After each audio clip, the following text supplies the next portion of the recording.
Hello all, இன்னைக்கு நம்ம ரெஜிஃபிட் சேனலில் பார்க்க போகிறது டயபெட்டிஸ் மெலிட்டஸ் பற்றி. இது வந்து மெடிக்கல் ஸ்டூடெண்ட்ஸ்க்கு மட்டும் புரிகிற மாதிரி இல்லாமல் ஜென்ரல் பப்ளிக்குமே இது புரிகிற மாதிரி சிம்பிளாக வந்து நான் இந்த வீடியோவில் எக்ஸ்பிளைன் பண்ண போகிறேன். அதாவது மெடிக்கல் ஃபீல்டில் இருக்கவங்களுக்கு டயபெட்டிஸ் மெலிட்டஸ் அப்படின்ற அந்த டேர்ம் யூஸ் பண்ணி நம்ம பேசுவோம். இதுவே ஜென்ரல் பப்ளிக் பார்த்தீங்க, மெடிக்கல் ஃபீல்டில் இல்லாதவங்க பார்த்தீங்க அப்படின்னா அது எப்படி ரெஃபர் பண்ணுவாங்கன்னா சுகர் டயபெட்டிஸ். ஸோ சுகர் இருக்குது, எனக்கு சுகர் அதிகமாகிடுச்சு, இல்லை இவங்களுக்கு சுகர் இருக்குது, இப்படி தான் வந்து ரெஃபர் பண்ணி பேசுவோம். அப்படி இல்லைன்னா டயபெட்டிஸ் இருக்குது, ஐ எம் டயபெட்டிக் இப்படி பேசுவோம். ஸோ இதோட ஃபுல் மெடிக்கல் நேம் என்னன்னு பார்த்தீங்க அப்படின்னா டயபெட்டிஸ் மெலிட்டஸ். டயபெட்டிஸ் மெலிட்டஸ்க்கும் இந்த சுகர் அப்படின்றதுக்கும் என்ன கனெக்ஷன் அப்படின்னு நம்ம இங்கே பார்க்கலாம். சிம்பிளாக பார்த்தீங்க அப்படின்னா நம்மளோட பிளட்டில் குளுக்கோஸ்ன்றது சுகர், நம்மளோட பிளட்டில் குளுக்கோஸ் இருக்கும்.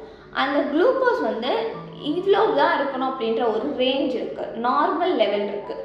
அந்த நார்மல் லெவலை விட குளுக்கோஸ் அதிகமாகிடுச்சு அப்படின்னா அதை ஹைப்பர் கிளைசிமியான்னு சொல்லுவோம்.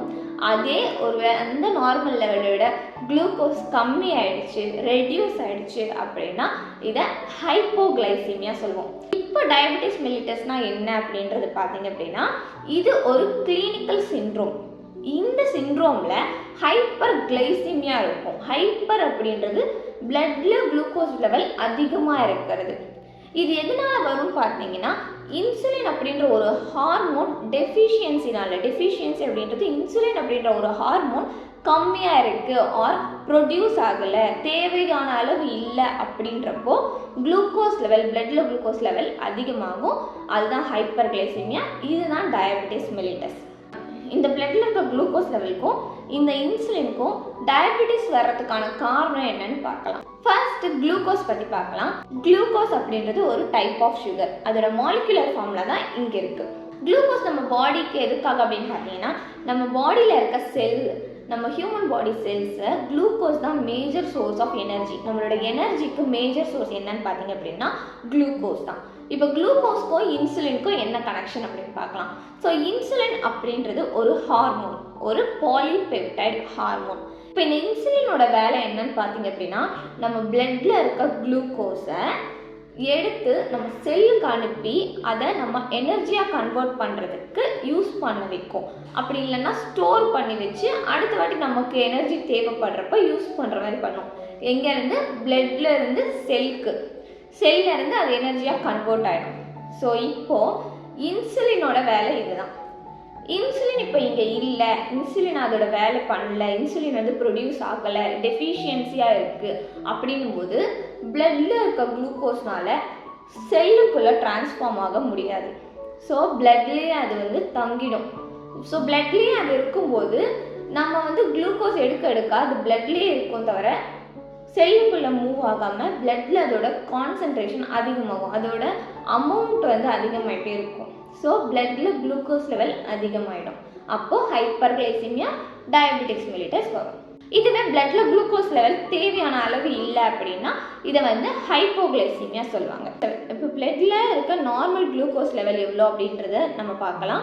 ஸோ இந்த ரேஞ்சை விட அதிகமாக போயிடுச்சுன்னா தான் diabetes mellitus. So according to WHO ஒரு அடல்ட்க்கு வந்து நார்மலாக ஃபாஸ்டிங்கில் பிளட் சுகர் டெஸ்ட் எடுக்கும்போது, குளுக்கோஸ் டெஸ்ட் எடுக்கும்போது எவ்வளோ இருக்கணும்னா 70 mg/dL 100 mg/dL இருக்கலாம். ஸோ இதுவே அதிகமாக டூ மச்சாக இருக்குது அப்படின்னா டயபெட்டிஸ் மெலிட்டஸ். இதை விட கம்மியாகும் போது ஹைப்போகிளைசிமியா. அடுத்து நம்ம பார்க்க போகிறது டைப்ஸ் ஆஃப் டயபெட்டிஸ் மெலிட்டஸ். இப்போ நம்ம வேர்ல்டில் இருக்க எல்லாருக்குமே இருக்கிற டயபெட்டிஸ் வந்து ஒரே ஒரு டயபெட்டிஸ் தானா அப்படின்னு கேட்டால் கிடையாது. இதில் வந்து டைப்ஸ் இருக்குது.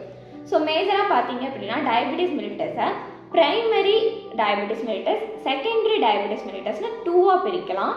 பிரைமரி டயபெட்டிஸ் மெலிட்டஸ் வந்து இது வந்து எதனால் வந்துச்சு அப்படின்ற ரீசன், காஸ் வந்து நமக்கு தெரியாது. இதோட காஸ் என்னன்னு பார்த்தீங்கன்னா இடியோபத்திக் அப்படின்றது அன்னோன். இதுவே செகண்டரி டயபெட்டிஸ் மெலிட்டஸ் பார்த்தீங்க அப்படின்னா இதோட காஸ் வந்து ஏதாச்சும் ஒரு பெத்தாலஜிக்கல் கண்டிஷன், ஆல்ரெடி ஒரு ப்ராப்ளம், ஆல்ரெடி ஒரு கண்டிஷன் இருக்கிறவங்களுக்கு அதனால் வரக்கூடியது செகண்டரி டயபெட்டிஸ் மெலிட்டஸ். அந்த மற்ற கண்டிஷன்ஸ் வந்து எதனால் இருக்கலாம்னு பார்த்தீங்க அப்படின்னா example pancreatitis, cystic fibrosis, acromegaly Cushing syndrome. So இந்த மாதிரி கண்டிஷன்ஸ் இருக்கிறவங்களுக்கு வர்ற டயபெட்டிஸ் பார்த்தீங்கன்னா செகண்டரி டயபெட்டிஸ் மெலிட்டஸ். எந்த ரீசனுமே இல்லாமல் காஸ் வந்து தெரியாமல் வருது அப்படின்னா பிரைமரி டயபெட்டிஸ் மெலிட்டஸ். ஸோ இப்போ இந்த பிரைமரி டயபெட்டிஸ் மெலிட்டஸ்லேயே நமக்கு வந்து 2 டைப்ஸ் இருக்குது. Type 1 diabetes mellitus, type 2 diabetes mellitus. இந்த டைப் 1 டைப் 2ல நிறைய பேருக்கு இருக்கிறது என்ன டயபெட்டிஸ்னு பார்த்தீங்கன்னா டைப் 2 டயபெட்டிஸ் மெலிட்டஸ். டைப் 1 பார்த்தீங்க அப்படின்னா இன்சுலின் டிபெண்ட் டயபெட்டிஸ். டைப் 2 பார்த்தீங்க அப்படின்னா நான் இன்சுலின் டிபெண்ட் டயபெட்டிஸ். டைப் 1 பார்த்தீங்கன்னா autoimmune disorder. Autoimmune டிசார்டர்னா ஆல்ரெடி சொன்ன மாதிரி நம்மளோட ஓன் பாடியே நம்மளை வந்து நம்மளை அட்டாக் பண்ணி நம்மளோட ஓன் பாடியில் இருக்க இம்யூன் செல்ஸே நம்மளுக்கு இந்த மாதிரி ஒரு டிசீஸ் கொண்டு வர காரணமாக இருக்கிறது தான் ஆட்டோ இம்யூன் டிசார்டர். ஸோ நம்ம ஓன் பாடி செல்ஸ் இங்கே எதை வந்து டெஸ்ட்ராய் பண்ணுதுன்னு பார்த்தீங்கன்னா பீட்டா செல்ஸை டெஸ்ட்ராய் பண்ணுது. பீட்டா செல்ஸ் ஆஃப் ஐலெட்ஸை டெஸ்ட்ராய் பண்ணுது. இதை டெஸ்ட்ராய் பண்ணுறதால எதுக்கு நமக்கு டயபெட்டிஸ் வருதுன்னு பார்த்தீங்கன்னா இந்த பீட்டா செல்ஸ் தான் இன்சுலின் ப்ரொடியூஸ் ஆகிறதுக்கு ஒரு மெயின் ரீசன். ஸோ இந்த செல்ஸ் இல்லைன்னா என்ன ஆகும்? இன்சுலின் ப்ரொடியூஸ் ஆகாது. இன்சுலின் ப்ரொடியூஸ் ஆகலைன்னா குளுக்கோஸ் வந்து பிளட்ல இருந்து செல்லுக்கு போகாது. அப்போ குளுக்கோஸ் வந்து பிளட்லேயே இருக்கும். பிளட்ல குளுக்கோஸ் லெவல் அதிகமாக டயபெட்டிஸ் மெலிட்டஸ் வரும். இப்போ டைப் 2 டயபெட்டிஸ் பார்த்தீங்க அப்படின்னா இது வந்து நான் இன்சுலின் டிபெண்டன்ட் டயபெட்டிஸ். உங்களுக்கு இன்னும் கிளியராக அண்டர்ஸ்டாண்ட் ஆகிறதுக்காக நான் இந்த டயக்ராம், இந்த இமேஜ் யூஸ் பண்ணி நான் வந்து உங்களுக்கு எக்ஸ்பிளைன் பண்ணுறேன்.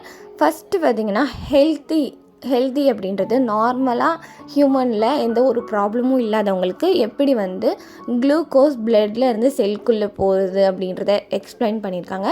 ஸோ ஃபஸ்ட்டு இன்சுலின் எங்கே செக்ரீட் ஆகுது அப்படின்னு பார்த்தீங்கன்னா பேங்க்ரியாஸில் பீட்டா செல்ஸ் ஆஃப் ஐலெட்ஸ் தான் இன்சுலினை செக்ரீட் பண்ணுது, ப்ரொடியூஸ் பண்ணுது. இந்த இன்சுலின் பிளட்குள்ளே போயிட்டு அங்கே இருக்க குளுக்கோஸை செல்ஸ்குள்ளே ட்ரான்ஸ்ஃபார்ம் பண்ணுறதுக்கு ஹெல்ப் பண்ணும். எப்படின்னா இந்த இன்சுலின் செல்லில் இருக்க இன்சுலின் ரிசப்டாரில் போயிட்டு அங்கே இருக்க குளுக்கோஸ் சேனலை ஓப்பன் பண்ணும். ஸோ குளுக்கோஸ் சேனல் ஓப்பன் ஆனோடனே பிளட்டில் இருக்க குளுக்கோஸ் நம்ம செல்லுக்குள்ளே வந்துடும். ஸோ இதுதான் நார்மல் ஹெல்த்தி இண்டிவிஜுவலுக்கு நடக்கிற ஒரு ப்ராசஸ். இதுவே டைப் 1 டயபெட்டிஸில் என்ன நடக்குதுன்னா பேங்க்ரியாஸில் இருக்க பீட்டா செல்ஸ் இன்சுலினை ஒழுங்காக ப்ரொடியூஸ் பண்ண மாட்டேங்குது. இன்சுலின் இல்லாததால், இன்சுலின் டெஃபிஷியன்சினால் இன்சுலின் ரிசப்டாரில் போயிட்டு குளுக்கோஸ் சேனலை ஓப்பன் பண்ண மாட்டேங்குது. ஸோ குளுக்கோஸ் சேனல் க்ளோஸ்டாகவே இருக்கிறதால குளுக்கோஸ் செல்லுக்குள்ளே போகாமல் பிளட்டுக்குள்ளேயே ஸ்டாக்னெண்ட் ஆகுது. இதுதான் டைப் 1ல் நடக்குது. அதனால தான் இங்கே பார்த்தீங்கன்னா இன்சுலின் டிபெண்ட் டயபெட்டிஸ்னு சொல்கிறாங்க. இப்போ டைப் 2 பார்த்தீங்கன்னா நான் இன்சுலின் டிபெண்ட் டயபெட்டிஸ். இங்கே வந்து இன்சுலின் காரணம் கிடையாது. அதாவது பேங்க்ரியாஸில் இன்சுலின் நல்லாவே ப்ரொடியூஸ் ஆகுது, பிளட்குள்ளே இன்சுலின் போகுது. ஆனால் செல்லில் இன்சுலின் ரிசப்டாரில் தான் ப்ராப்ளம். ஸோ இன்சுலின் இருந்தாலுமே ரிசப்டாரில் ப்ராப்ளம் இருக்கிறதால குளுக்கோஸ் சேனலை ஓப்பன் பண்ணாமல் க்ளோஸ்லேயே வைக்குது. ஸோ திரும்பவும் செல்லுக்குள்ளே வந்து குளுக்கோஸ் போகாமல் பிளட்லேயே ஸ்டாக்னெண்ட் ஆகிட்டு ஹைப்பர் கிளைசிமியா போயிட்டு டயபெட்டிஸ் மெலிட்டஸ் வருது. ஸோ டைப் 1ல் பார்த்தீங்க அப்படின்னா இன்சுலின் ப்ரொடியூஸ் ஆகலை. So it is insulin dependent diabetes. Type 2ல் பார்த்தீங்கன்னா இன்சுலின் ரிசப்டார் தான் ப்ராப்ளம், இன்சுலின் ப்ரொடியூஸ் ஆகுது. ஸோ இது வந்து நான் இன்சுலின் டிபெண்டன்ட் டயபெட்டிஸ். இப்போ நம்ம டைப் 1 டைப் 2க்கு இருக்க டிஃப்ரென்சஸ் பார்க்கலாம். டைப் 1 பார்த்தீங்கன்னா இன்சுலின் டிபெண்ட், டைப் 2 பார்த்தீங்கன்னா நான் இன்சுலின் டிபெண்ட். டைப் 1ல் பார்த்தீங்கன்னா ஆன்டிபாடிஸ் பீட்டா செல்ஸ் ஆஃப் ஐலெட்ஸை டெஸ்ட்ராய் பண்ணுறதால இன்சுலின் வந்து டெஃபிஷியன்சி ஆகிடும். இன்சுலின் வந்து இருக்காது அந்தளவுக்கு. டைப் 2ல் பார்த்தீங்கன்னா இன்சுலின் ரிசப்டார்ஸ் வந்து கம்மியாக இருக்கும். அந்த இன்சுலின் டார்கெட் செல்ஸ்க்கு ரிசப்டார்ஸ் வந்து கம்மியாக இருக்கும். டைப் 1 பார்த்தீங்கன்னா கொஞ்சம் யங் ஏஜ்லேயே வந்துடும். அதாவது பிலோ 40 இயர்ஸ் முன்னாடியே வந்துருச்சு.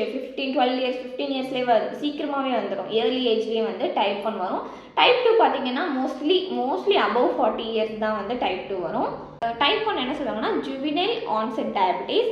டைப் 2 என்ன சொல்லுவாங்கன்னா அடல்ட் ஆன்செட் டயபெட்டிஸ். டைப் 1 வந்து ஒரு 10 to 20% பாப்புலேஷன் அஃபெக்ட் பண்ணும். இது வந்து 80 to 90% மோஸ்ட் காமனாக வந்து இது நிறைய பேர் அஃபெக்ட் பண்ணும். Type 2 most of the people வந்து டைப் 1ல் இருக்கிறவங்க லீனாக இருப்பாங்க. இதில் வந்து ஒபிசிட்டியாக இருப்பாங்க, ஒபீஸாக இருப்பாங்க. ஸோ இதுதான் டயபெட்டிஸ்னால் என்ன எத்தனை டைப் இருக்குது, ஃபஸ்ட் டைப் செகண்ட் டைப் என்ன அப்படின்றத வந்து நம்ம இந்த வீடியோவில் பார்த்துருக்கோம். நெக்ஸ்ட் வீடியோவில் இந்த கீட்டாசிடோசிஸ், டயபெட்டிக் கீட்டாசிடோசிஸ் பற்றி பார்க்கலாம். அண்ட் வந்து டயபெட்டிஸ் எப்படிலாம் டயக்னோஸ் பண்ணுறாங்க அப்படின்றத பற்றி நம்ம பார்க்கலாம். இந்த வீடியோ உங்களுக்கு ஹெல்ப்ஃபுல்லாக இருக்குன்னு நினச்சிங்கன்னா இந்த வீடியோவை உங்களுக்கு தெரிஞ்சவங்களுக்கு, உங்கள் மெடிக்கல் ஃப்ரெண்ட்ஸ்க்கு, மெடிக்கல் ஸ்டூடெண்ட்ஸ்க்கு ஷேர் பண்ணுங்கள். வேறு ஏதாச்சும் டாப்பிக்கோட எக்ஸ்ப்ளனேஷன் வேணும்னா கமெண்ட்டில் சொல்லுங்கள். ரெஜிஃபிட் சேனலை சப்போர்ட் பண்ணுங்கள். தேங்க்யூ.